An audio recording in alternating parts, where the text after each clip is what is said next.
so depressing. I'm supposed to award experience points to improve a talent. Expressive dance, making music, lockpicking. I don't actually want to be able to do any of those things. Isn't there a talent such as accepting one's fate? Or assigning experience points without experiencing an existential crisis? Peter's dithering made Lilly furious. Couldn't the notorious whiner make even the most basic decisions? Lilly would have liked to smack him across the face, but something held her back.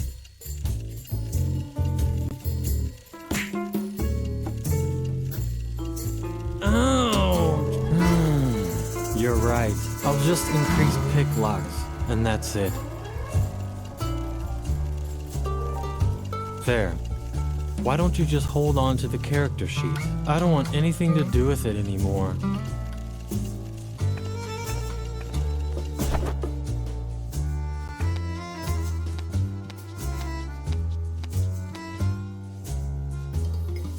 Lilly wished she was as skilled as her new role-playing character. The door was firmly locked.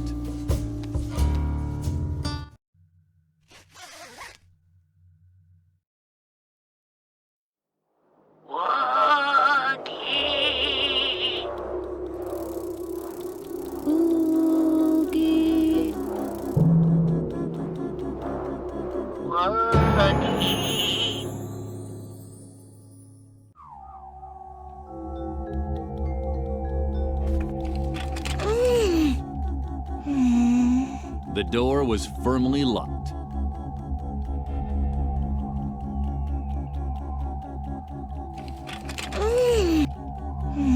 The door was...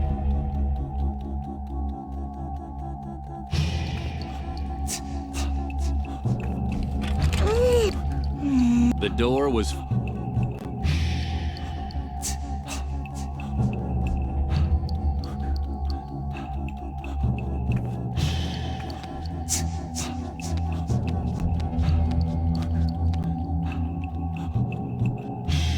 Lilly was always happy when something was left over, but usually it was only breadcrumbs and bones and things like that.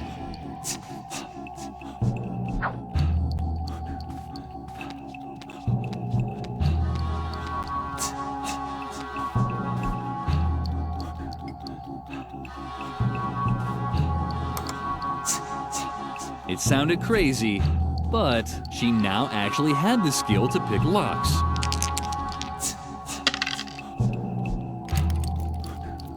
Done. The gate was open. She wondered if...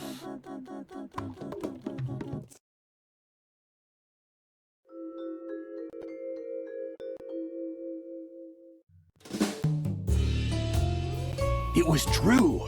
She'd opened the real gate during her trance. The path to the asylum's tower was now free. Somewhere in the dark uncertainty, there she would find her friend.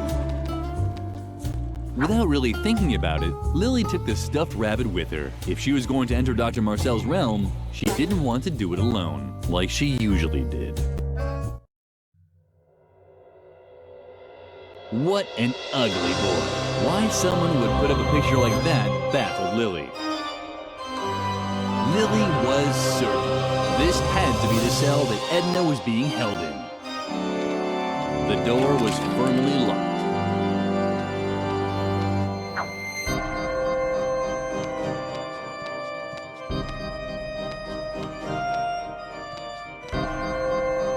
Please don't disturb.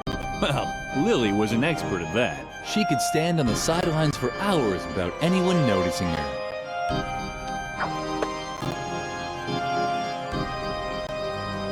This had to be Dr. Marcel's office. Lilly thought she heard faint, raspy breathing behind the door. The door was firmly locked.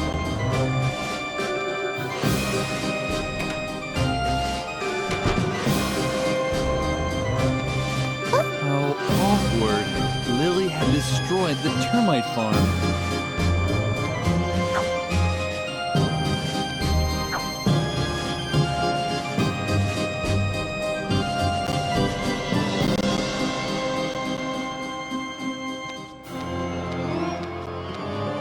Somebody had left their lunchbox. That would never happen to Lilly.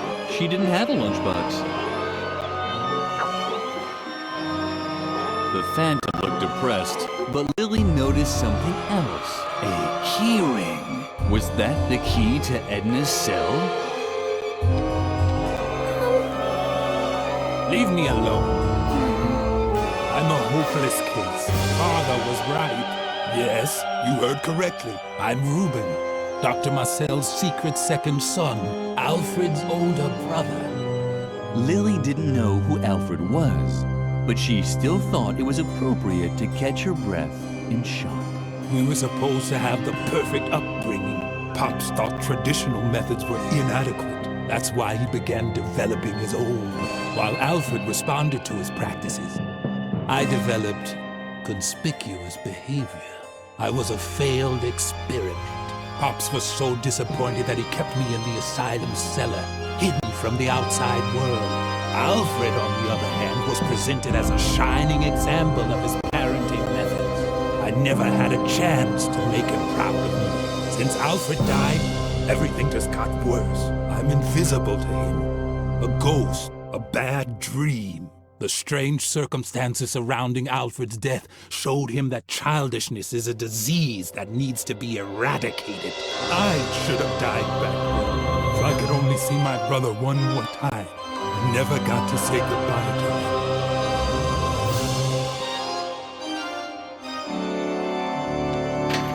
On top of the clothes rack, the bowling ball looked like a skull, but something was missing. Lilly shuddered. Suddenly, there was a ghost in the storeroom. What's that? A ghost? Hey, listen here. If anybody's gonna do any haunting here, it's me. Beat it. If you see Alfred, tell him to haunt round this way sometime. I never got to say goodbye to him.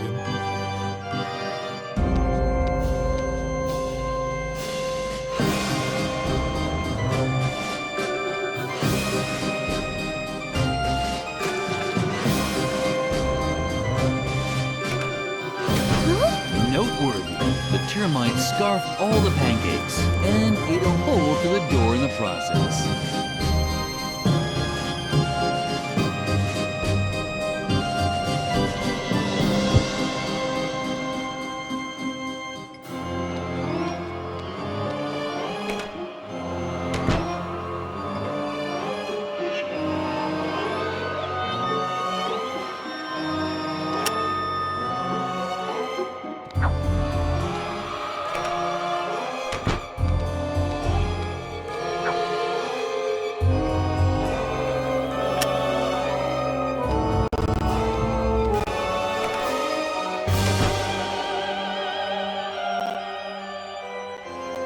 What's that?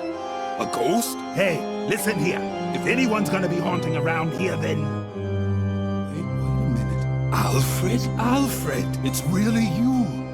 I can't believe it. Oh, Alfred. I never got to say goodbye. And I have so much I still want to tell you. Where to begin? Oh, yeah. I know. You lousy, dirty toad! Because of you, I've lived my whole life in a stinking sewer. Just you wait.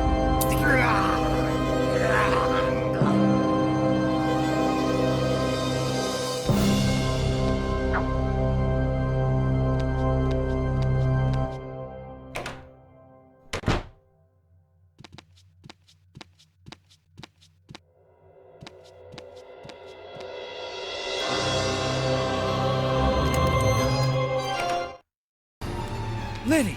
Oh, thank goodness. We were so worried that they had gotten you too. The doctor has completely lost his mind. He wants to turn us all into mindless puppets. Just look at what he's done to Mother Superior. Oh, hello, Lilly. Nice to see you. But what are you doing here in the middle of the night? Did the other students make you do this? They are such naughty children. You, on the other hand, were always so good. So good. I'm sorry that I was always so strict with you. But now, Thanks to Dr. Marcel. I'm a good child too. Come, Lily. Sit down. You can help me embroider the dolls for the doctor. Just ignore her. Please concentrate on finding a way to get us out of here. We have to split before the doctor... Uh-oh. I finally caught you. I was hoping you'd show up here. I can use all the help I can get to speed up production of my hypnosis dolls. Soon, I'll be delivering them across the entire world. And then, naughty children will become the stuff of fairy tales. Once I've subjected you to my improved hypnotherapy, nothing can stop me.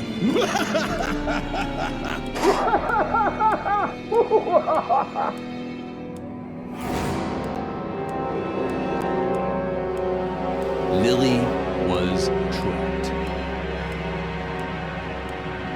Dr. Marcel was planning to go into mass production. You must not contradict adults.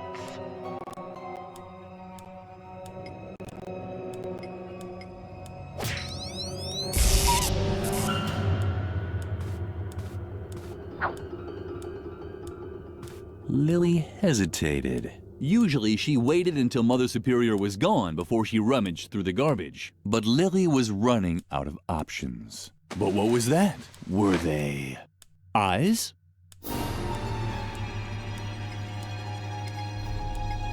Perfect. Lily now had a needle and thread. Lily had an idea.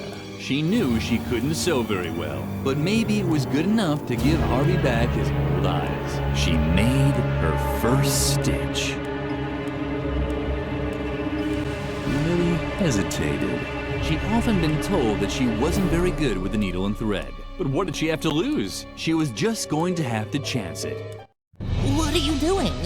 Stop that! You're hurting me! You must not use sharp objects.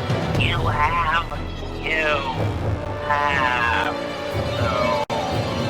to scratch my fuzzy butts. I'm back! I can hardly believe it! I'm my old self! Harvey? Is it really you? And there's Edna! Come on! Go, go, go! Let's set fire to something and fly to the moon! Just so we can eat it up! Go for it, Lily!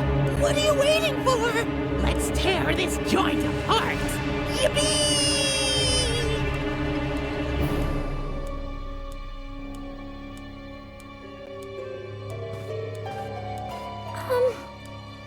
Come, Lily. Sit down.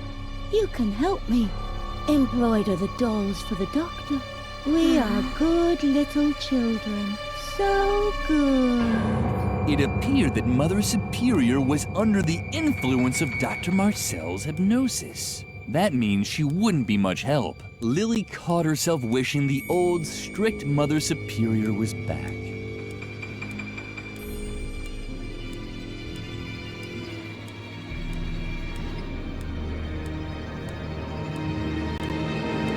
The door was firmly locked.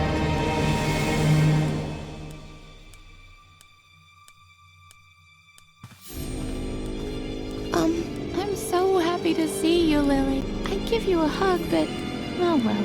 This wool version of an H.R. Geiger nightmare is sort of restricting my movements. Can we postpone this touching reunion scene until later? First, we need a plan for how to get down from here. Your mama needs a plan. My mother has a plan. For example, to convey me a sense of reality. What's your mother's plan? Oh, I forgot.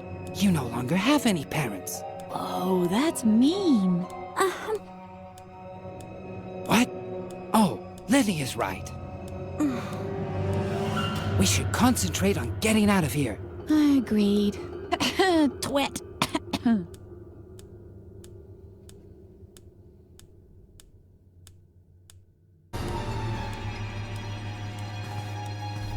You have to get us free, Lily. I think Mother Superior has a knife to cut the threads. Unfortunately, she can't use it while she's hypnotized. Could Lilly help Mother Superior overcome her mental blocks this way? Shaking, she pulled the string.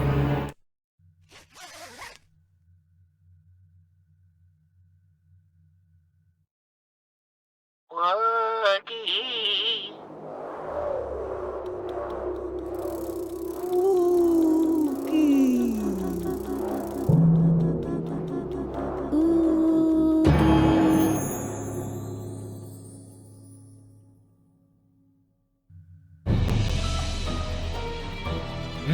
Hey, Lilly, you're here too.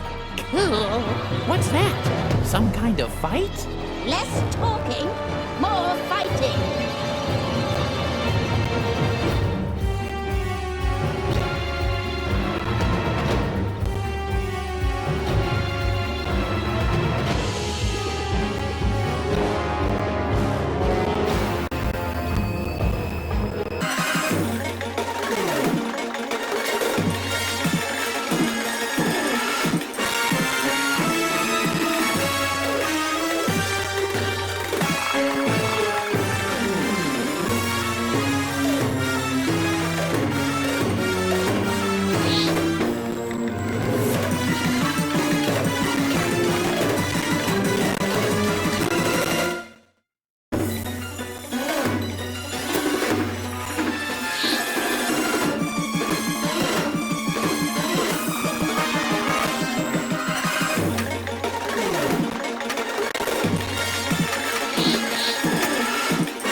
me in my own trance. You can't beat me in my own trance.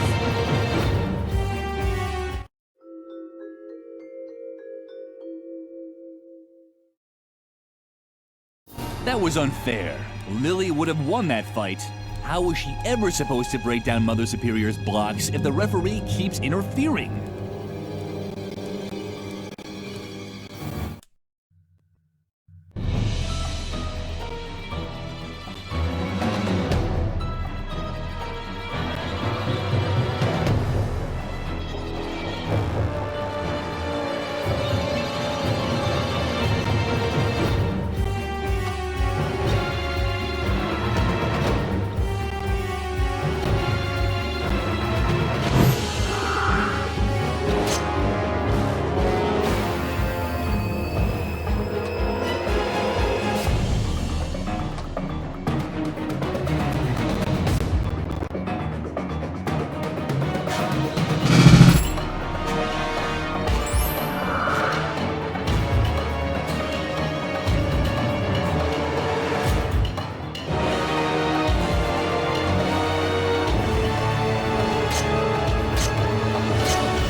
You won! Yippee! No, it can't be, you damn rabbit. You were supposed to make sure she would stick to the rules. She can't just do whatever she wants. Of course! Quiet! But we need rules! Otherwise...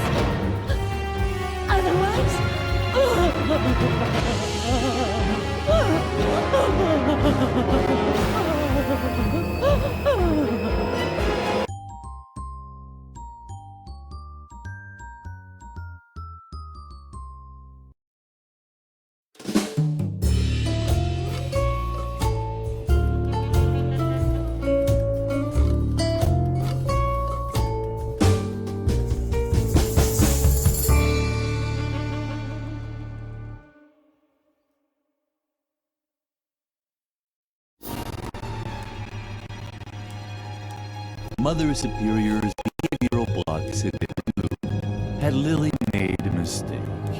Was Mother Superior once again as strict and vindictive as before? But even as Lilly thought about such things, Mother Superior started weeping uncontrollably. Thank you, Lilly. I'd completely forgotten what it's like to be a child. All the unfair rules. All the restrictions. Oh, Lilly, what have I done to you all? Bravo, Lilly.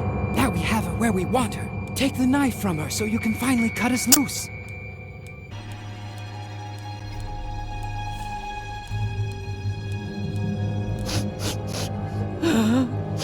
Oh, isn't that cute? Do you think I could hold it? But Lilly, what are you up to? Do you really want to give me to Mother Superior? I mean, she could do with a bit of pizzazz in her life, from the looks of it. But I thought the two of us are friends. We could try so many things. Come on, let's light a few things on fire. Or talk with Edna. Or build something crazy out of different stuff. Or... Do you really want to give me to Mother Superior? Uh-huh. Really? Really? Uh-huh. Oh, Lilly. How can I ever make this up to you? I'm sure you want something to make up for it, don't you? Unfortunately, this knife is all we have. Do you think it would be enough? Uh-huh. Wonderful. Oh, thanks for everything. Well done. If you carry on like this, I can imagine hiring you as a deputy someday. Or I could hire you as a cosmonaut's assistant, which is even cooler than a deputy. Whatever. Just please, cut us loose, fast. Then we'll figure it out. I've already come up with a plan. I'm sure you know the story of the girl who ran away from Dr. Marcel's asylum long ago? The same girl that pushed him down the stairs that same night? Well, I never told you this, but that girl was me. What a surprise. Yeah, and that's why I know my way around here so well. Behind the cushion over there is the famous ventilation shaft that I used for my escape back then. We'll be free in no time at all. We'll have to get past Dr. Marcel's office first, but, Lilly? Is something wrong? Come on, Lilly. Cut us loose. Uh-uh. What's going on? You're not going to do something stupid, are you? Lilly, where are you going? Lilly! Lilly!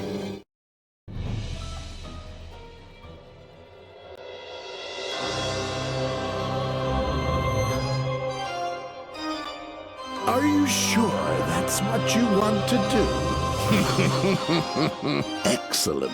I knew right away that you're dangerous. The other children, those were accidents. But now, you're here with a sharp knife, ready to kill a helpless old man. You might feel well, but the truth is, you're sick. Very sick. You need my help. You don't believe me, do you? You think you're doing all this for Edna's sake? Oh, Lilly, there's something you should know about your friend. She doesn't exist. There was a girl called Edna once. You probably once heard about her, but the girl that you know is nothing more than a figment of your imagination, an attempt to escape your friendless life at the convent.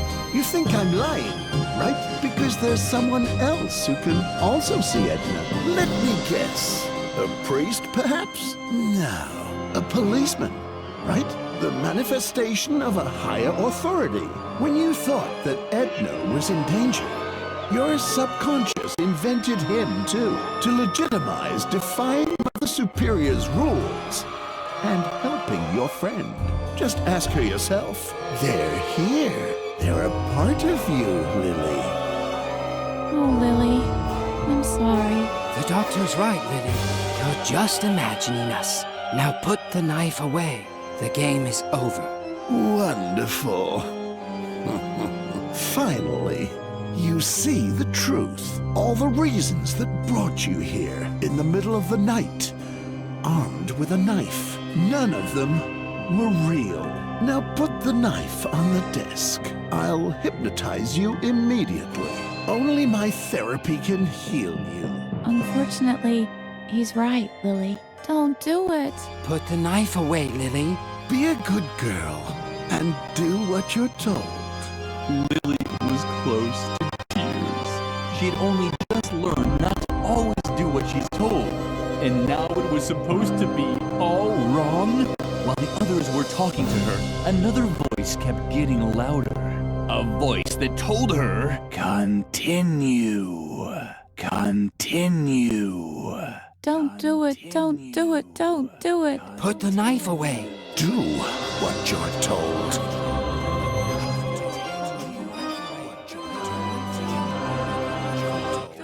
The others were right. Lily was apparently sick. She wasn't capable of deciding what was right or wrong. So she set the knife aside and began her therapy. Dr. Marcel had won. Maybe this wasn't the happy end you were expecting, but the moral of the story is you must always do what you're told. Always. Without exception. The end.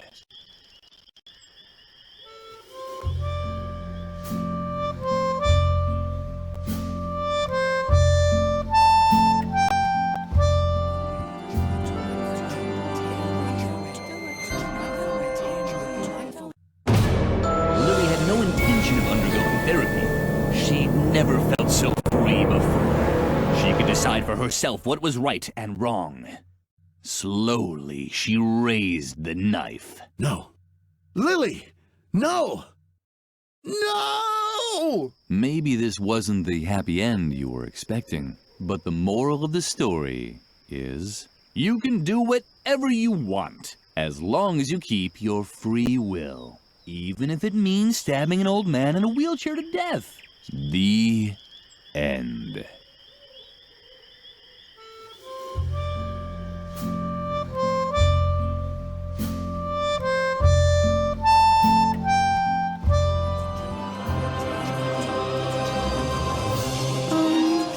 Continue.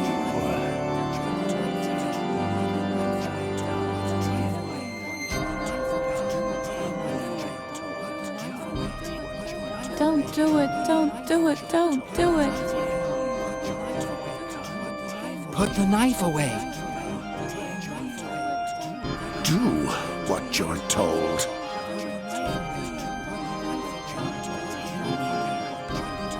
Stop. Continue. Don't do it, don't do it, don't do it. Put the knife away. Do what you're told. Stop. Continue. Don't do it, don't do it, don't do it. Put the knife away. what you're told.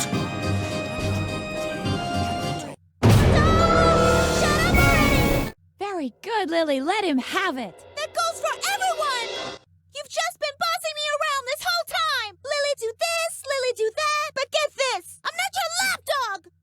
And you, Doc, if you want to hypnotize me, you'll have to learn how to walk first! Because that's what I'm gonna do now! Your therapy is garbage! Why don't you worry about yourself, Grandpa? Lily kept wailing until she was hoarse. Finally, exhausted yet relieved, she started heading back. For the first time in her life, she was doing what she herself thought was right. Maybe this wasn't the happy end you were expecting, but the moral of the story... And you shut up too! There's no moral here! Got it? The end!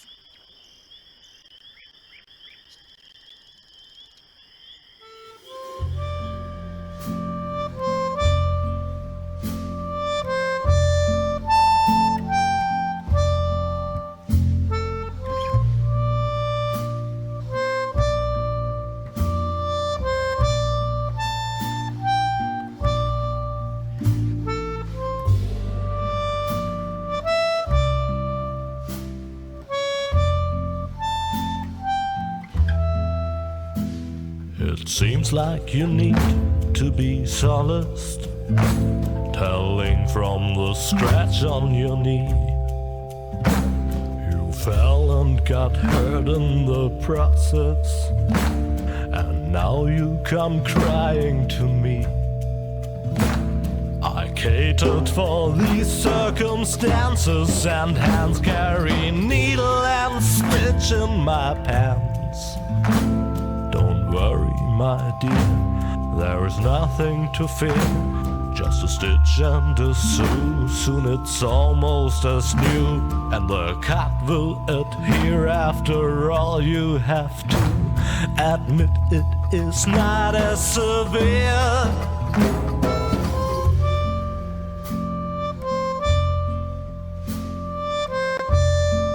Oh, I have needle and stitch right here.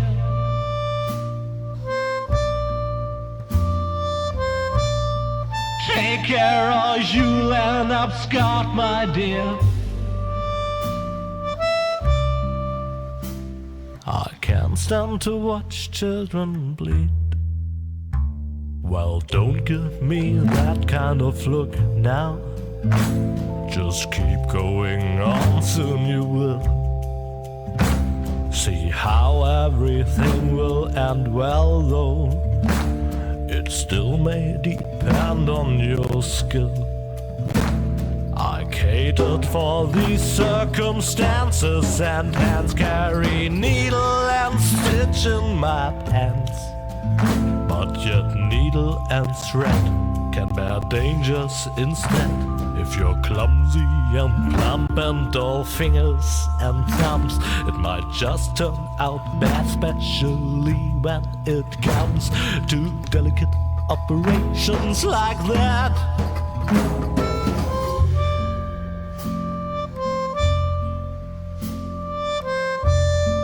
Oh, I have needle and stitch right here.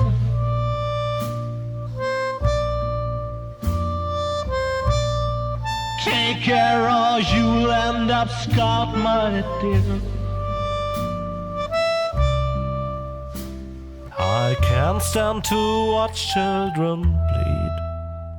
I guess I should revise my statement. The wound is not going to heal. Forget about all that I said and work harder on your stitching skill. I catered for these circumstances, and hands carry needle and stitch in my pants.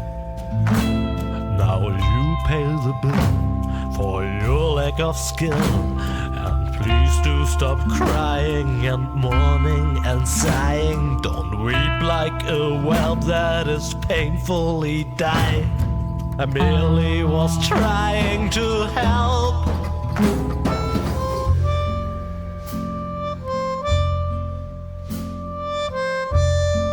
Oh, I have needle and here.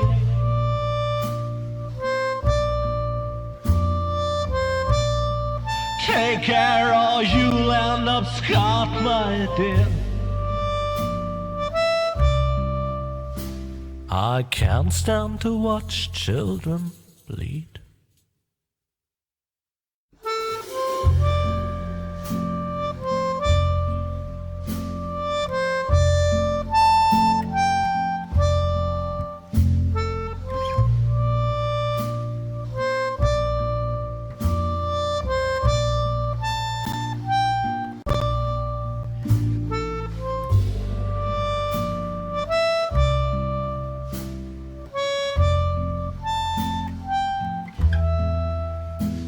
It seems like you need to be solaced, telling from the scratch on your knee.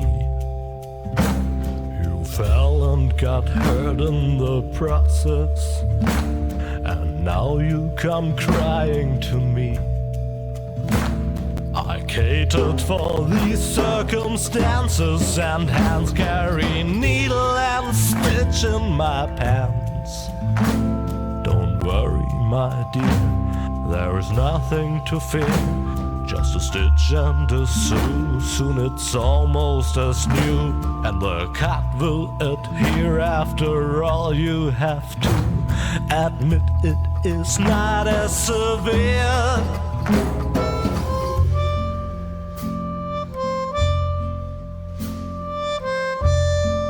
Oh, I have needle and stitch right here.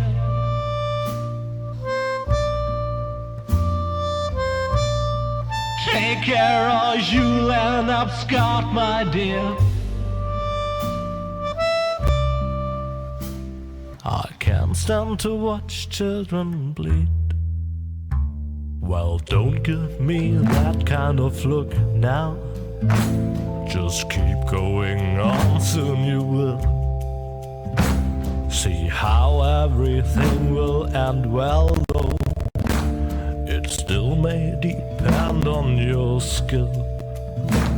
I catered for these circumstances, and hands carry needle and stitch in my pants. But yet needle and thread can bear dangers instead.